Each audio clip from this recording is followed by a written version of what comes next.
O tema da minha mensagem hoje é as taças da ira de Deus. Com base aqui em Apocalipse capítulo 15, dando continuação à nossa pregação expositiva aí do livro de Apocalipse. Olha o que vai dizer o verso 1. Ainda vi no céu outro sinal grande e admirável. 7 anjos com as 7 últimas pragas, pois nelas a ira de Deus se consuma. Vi algo como um mar de vidro misturado com fogo, e os que haviam vencido a besta, a sua imagem e o número do seu nome estavam em pé junto ao mar de vidro com harpas de Deus. Eles cantavam o cântico de Moisés, servo de Deus, e o cântico do Cordeiro, dizendo: Grandes e admiráveis são as tuas obras, ó Senhor Deus poderoso. Justos e verdadeiros são os teus caminhos, ó Rei das nações. Senhor, quem não te temerá e não glorificará o teu nome? Pois só tu és santo. Por isso, todas as nações virão e se prostrarão diante de ti, porque os teus juízos são manifestos. Depois disso, olhei e abriu-se o santuário, o tabernáculo do testemunho no céu, e do santuário saíram 7 anjos com 7 pragas, estavam vestidos de linho puro, resplandecente, e usavam faixas de ouro na altura do peito. Um dos 4 seres viventes deu aos 7 anjos 7 taças de ouro, cheias da ira de Deus, que vive pelos séculos dos séculos. O santuário encheu-se da fumaça da glória e do poder de Deus, e ninguém podia entrar no santuário enquanto não se consumassem as 7 pragas dos 7 anjos. Até aí, olha para cá, por favor. Aqui, o capítulo 15, ele é apenas uma introdução ao que vai vir depois, o capítulo 16, que vai falar de forma mais específica a respeito de cada uma dessas taças da ira de Deus sobre a terra. E os irmãos devem se lembrar, porque constantemente eu também trago isso à memória da igreja, que Apocalipse é dividido em 7 sessões paralelas e progressivas. E aqui, mais uma vez, nós veremos a descrição do juízo de Deus sobre os homens maus. Constantemente. É isso que nós vemos aqui em Apocalipse. Aqui, mais uma vez, no capítulo 15, é isso que nós veremos. Mas, antes do juízo, nós veremos aqui que do versículo 2 até o versículo 4, o povo de Deus é separado para que ele não sofra nada da ira de Deus. E então os ímpios serão, de fato, destruídos. Eu sei que hoje, no meio do evangelho do Deus é amor, do tá tudo em paz, parecem palavras duras, mas você vai ver que é apenas aquilo que a Escritura diz. Eu não invento, não acrescento e nem retiro nada. Eu quero passar aqui 2 princípios apenas esta noite. O primeiro é o seguinte: a consumação da ira de Deus. Repare, o versículo 1 começa assim: Ainda vi no céu um sinal grande e admirável, 7 anjos com as 7 últimas pragas, pois nelas a ira de Deus se consuma. A ira de Deus se consuma. Se você ler a Escritura de uma forma ordinária, capítulo por capítulo, seguir assim, você vai ver que o assunto ira de Deus é algo constante. Se você ler Isaías, Jeremias, Ezequiel, os antigos profetas, tanto os maiores como os menores, você vai ver que a ira de Deus é constantemente anunciada. A proposta que é colocada é: obedeçam ao Senhor e então bênçãos virão sobre o povo. Rejeite ao Senhor e prepare-se para a ira de Deus.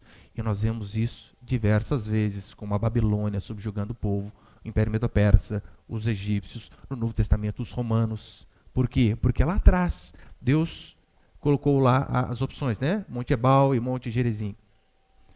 Escolham a bênção e a maldição. Prefiro que vocês obedeçam, para que as minhas bênçãos te sigam. Do contrário, se desobedecerem, a minha ira será descarregada sobre vocês. E aqui diz a Escritura que quando o 7º anjo, ele derrama a sua taça, lá no capítulo 16, vai dizer assim como diz aqui no verso 1. Está consumado, está feito.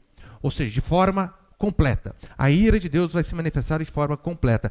E no decorrer das últimas ministrações, os irmãos devem se lembrar, temos ali os 7 selos, 7 trombetas, 7 taças, mostrando que cada uma dessas coisas é uma revelação a mais daquilo que Deus disse que ele cumpriria, e ele tem cumprido desde o começo da história, a história da igreja, e assim também acontecerá no final. Aqui os 7, a maioria dos teólogos vão dizer que representam a questão de plenitude, de um número completo. Por aqui que nós vemos, está consumado. Se consuma então a ira de Deus. E você lembra?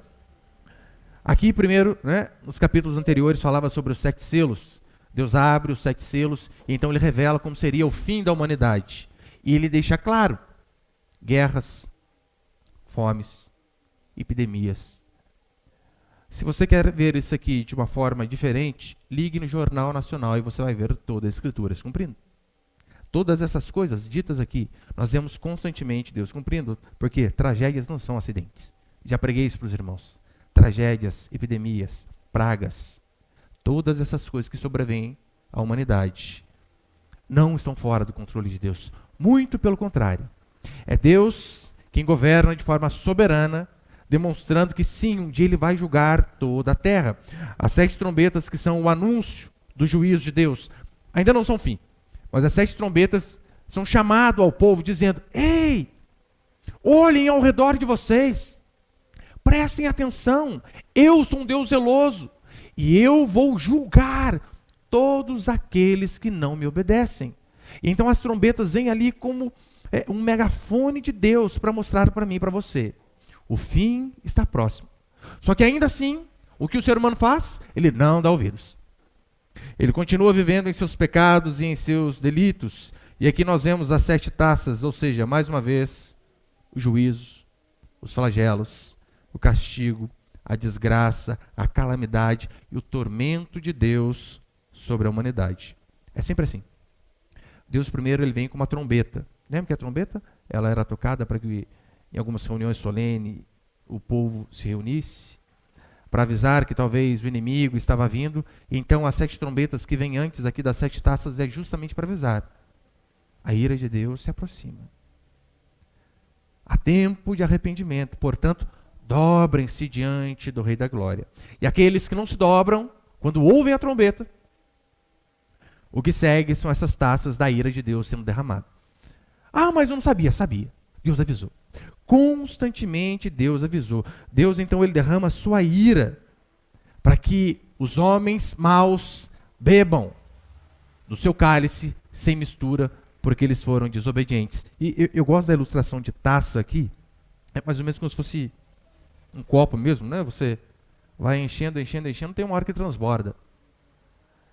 A ilustração aqui é em relação ao nosso pecado. O ser humano ele peca e ele aos poucos vai enchendo esse copo. E chega uma hora que Deus, de fato, derrama a sua ira sobre ele.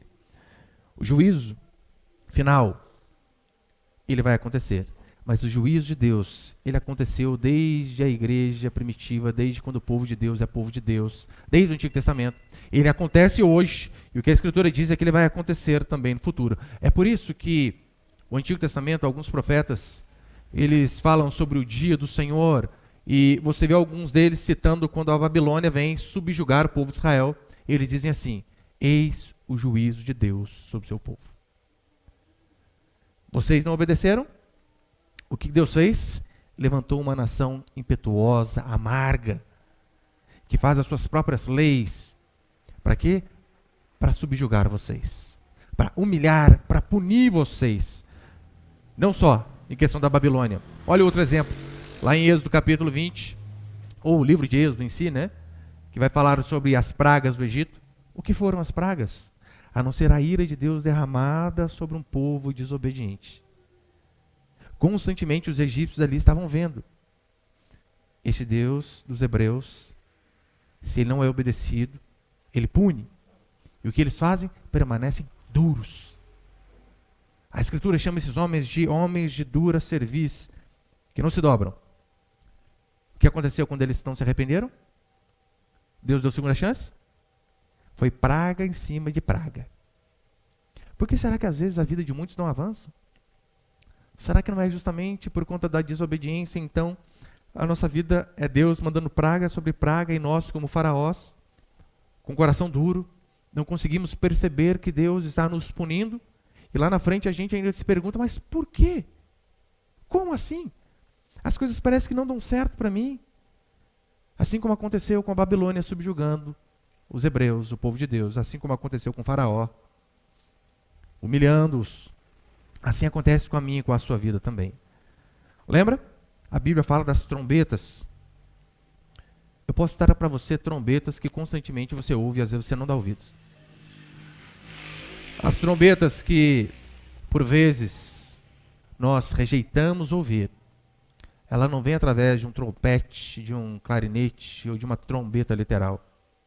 Às vezes ela vem através da voz do pai, da mãe, que talvez lá atrás já dizia: tem certeza que você vai casar com esse moço? Tem certeza que você vai casar com essa mulher? Tem certeza que este é o caminho? Só que a gente não percebe. A trombeta de Deus em vozes suaves do pai e da mãe dizendo: filho, não vá por aí. Ou, através da voz do pastor, constantemente sendo falado, e você ouve, mas é apenas um ótimo ouvinte, não pratica nada daquilo que você ouve. O destino desses, Deus dá avisos, e então um dia Deus dá cabo deles. É o que vai dizer a palavra do Senhor. Olha o versículo 6, você pode acompanhar comigo? E do santuário saíram 7 anjos com 7 pragas, estavam vestidos de linho puro, resplandecente, usavam faixas de ouro na altura do peito. Repare, os anjos, as pragas e a destruição, de onde elas saíram? De onde? Do santuário. Como assim? Então foi Deus quem mandou? Exatamente. Foi Deus quem mandou essas pragas sobre o povo, é o próprio Deus ordenando. Não é Satanás, não é a besta dos capítulos anteriores. É o próprio Deus dando ordem, fazendo, na verdade, destes governos malignos, como nós vimos nas últimas ministrações, apenas marionetes em sua mão. Lembra? A respeito de Nabucodonosor, o que ele diz? Eis aí Nabucodonosor, meu servo. Deus pega um homem tirano, que arrebenta com seu próprio povo e chama ele do quê? Servo. Ele é apenas um servo. Lucas capítulo 12, no versículo 15, vai dizer assim: olha, eu vos mostrarei a quem deveis temer. Temei aquele que depois de matar o corpo, tem o poder de lançar a alma no inferno. O que Jesus diz a mim e a você é que eu sei que você deve ter temor dos seus pais. Deve ter temor da justiça, dos policiais, com certeza. Mas ele nos mostra quem verdadeiramente devemos temer. Porque os homens, os maus homens, o máximo que eles podem fazer conosco, sabe o que é? Nos matar. Apenas isso. É o máximo. Mas ele diz: mas temam a Jesus Cristo. Temam a Deus. Porque este, além de matar o corpo, tem o poder de lançar a alma no inferno. Então, você percebe que no capítulo 5, fala sobre as taças cheias da oração dos santos. Aqui não. Aqui as taças estão cheias da ira de Deus que será derramada sobre o povo. Jesus, pode ter certeza, ele não é aquele Deus paz e amor pregado pelos crentes worship de hoje em dia. Sabe? Aquele Jesus que você pode fazer o que quiser, que ele é amor. Eu citei uma vez para um rapaz do Apocalipse 14 que termina de uma forma trágica, onde diz a Escritura que os homens serão pisados por Deus e o seu sangue, o sangue deles vai escorrer, traduzindo para hoje, por 320 quilômetros a 1,5 metro de altura. Falei, você já viu isso aqui? É Novo Testamento? É a Era da Graça, como vocês falam. Na Era da Graça, no Novo Testamento, tem Deus pisando os homens maus. Tem Deus derramando a sua taça de ira sobre aqueles que não se arrependeram. Ora, este é o mesmo Deus do Antigo Testamento. Por quê? Porque ele não muda. Aqui é o dia que não vai adiantar mais oferecer orações, oferecer petições. Aqui é o dia onde a misericórdia de Deus cessa. Aqui é o dia onde a compaixão de Deus é subtraída. Aqui é o dia onde a paciência de Deus é suspensa e a sua ira é derramada sobre a nação. E segundo e último princípio para encerrar, põe ele, por favor, Miguel.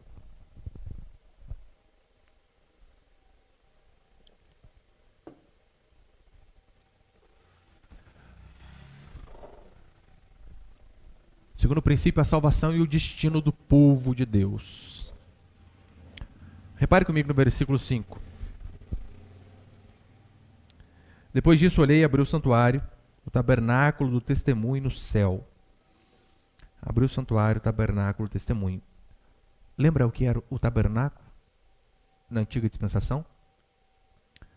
O tabernáculo era como se fosse a igreja, e no tabernáculo havia o templo, onde estava ali o lugar, o átrio, que era o pátio exterior, o lugar santo, e o Santo dos Santos, que era aquele lugar mais restrito, onde ficava a Arca da Aliança, e o sumo sacerdote entrava apenas uma vez no ano para fazer expiação pelos pecados do povo.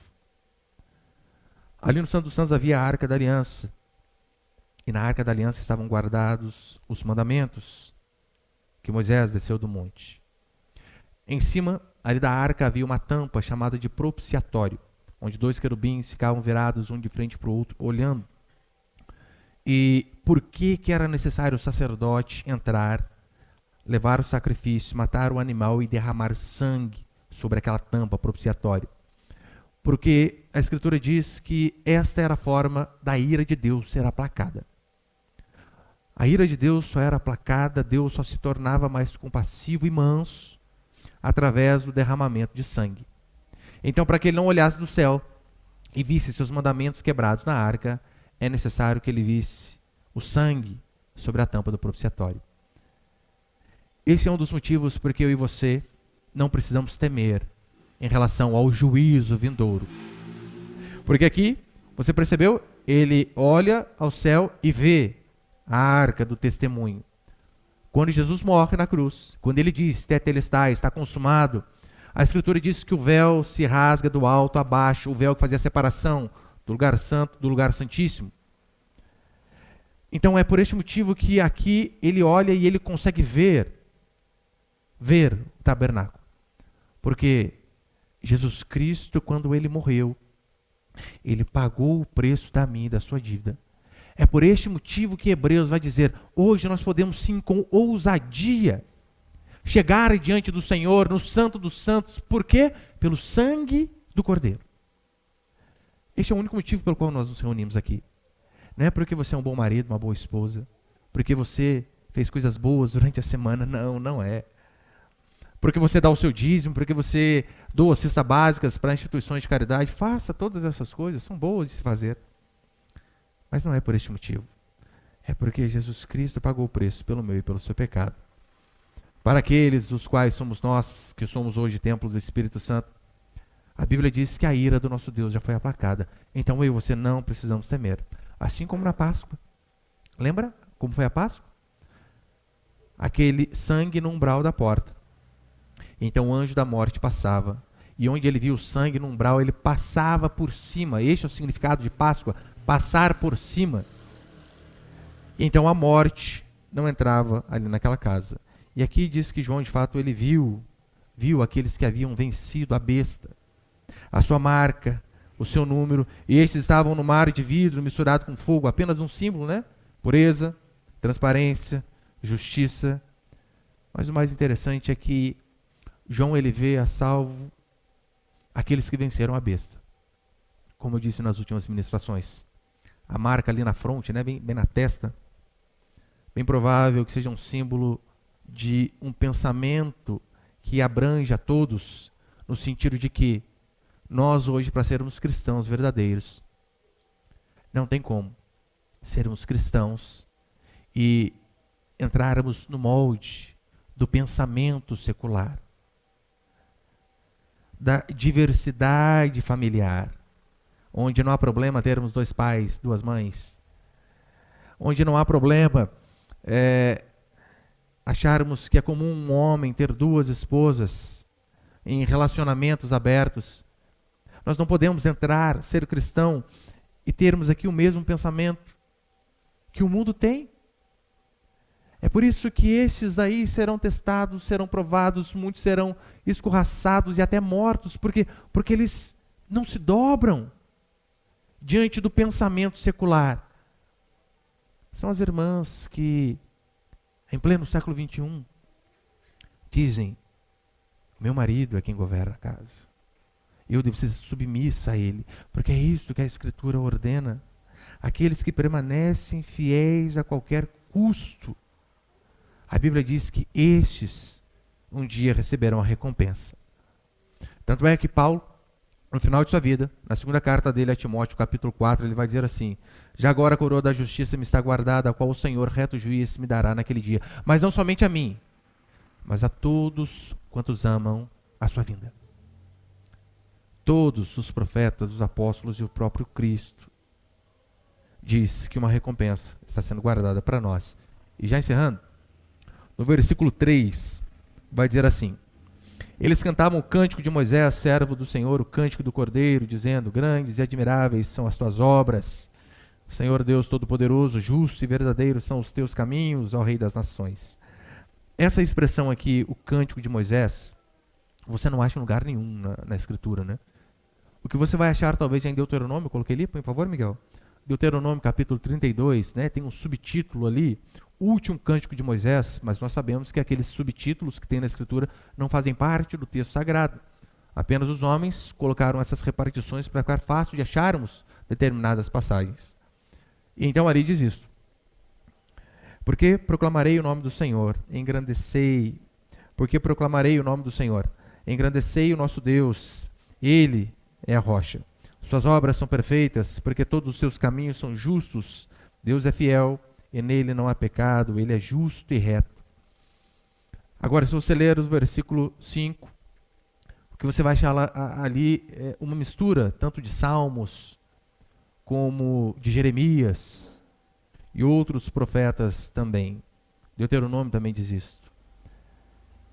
Mas repare, o povo, ele se alegra por conta da graça de Deus e da sua salvação. E o que o povo faz quando o povo se alegra? Canta. Júbilos, alegria. Canta ao Senhor. Eu estou pregando Lucas aos domingos. Lembra no comecinho de Lucas? Toda boa notícia dada por Deus, pelo anjo, diz a Escritura que o povo cantava. Moisés, ele é salva o povo dos egípcios. E o que ele faz depois que ele atravessa o mar? Ele canta. No Novo Testamento, o povo vê a graça de Deus sobre eles e canta.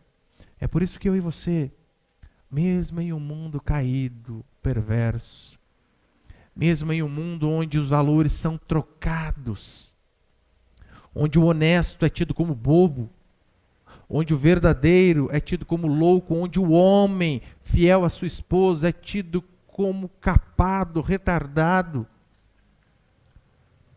mesmo no mundo depravado ao qual nós vivemos, nós podemos cantar ao Senhor. Mesmo diante das maiores dores, mesmo diante das maiores dificuldades, da enfermidade, da decepção, da angústia, do abandono, ou até mesmo diante da morte, eu e você sim, podemos cantar o cântico que só o povo de Deus sabe cantar. Cânticos que os ímpios não sabem e não saberão, a não ser que a graça de Deus alcance. Hoje em casa eu estava ouvindo uma música antiga, e que só cristãos verdadeiros de fato conseguem cantá-la diante da adversidade ou diante do luto. Lembra aquela música Porque Ele Vive? Eu falo aquela versão antiga lá da harpa, tem uma parte no finalzinho que diz assim: e quando enfim chegar a hora em que a morte enfrentarei. Os ímpios diante de uma situação dessa fazem o quê? Se desesperam, se apavoram. Por quê? Você acha que enfermeiras no começo da vacinação lá do Covid, elas propositalmente não injetavam a vacina lá no povo? Para quê? Para levar para casa, para se vacinar mais, para ter uma garantia de vida. Por quê? Que você acha que o mundo vende até a mãe, se for preciso, para continuar vivo? Tudo que ele tem, ele vende para poder ter direito a uma UTI particular. Porque estes homens, diante da morte, não podem continuar o cântico que diz assim, porque todos nós encontraremos a morte. Todos nós. Essa primeira parte aqui, quando enfim chegar a hora em que a morte enfrentarei, faz parte de toda a humanidade. Todos nós.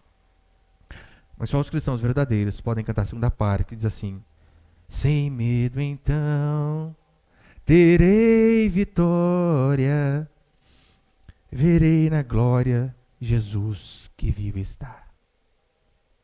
Só cristãos verdadeiros conseguem dizer isso. Sem medo terei vitória, porque eu verei na glória o meu Deus que vive está. Este pode dizer, porque ele vive, posso crer no amanhã. Se você crê nesse Senhor, você pode ficar de pé no seu lugar aí por um instante, por favor.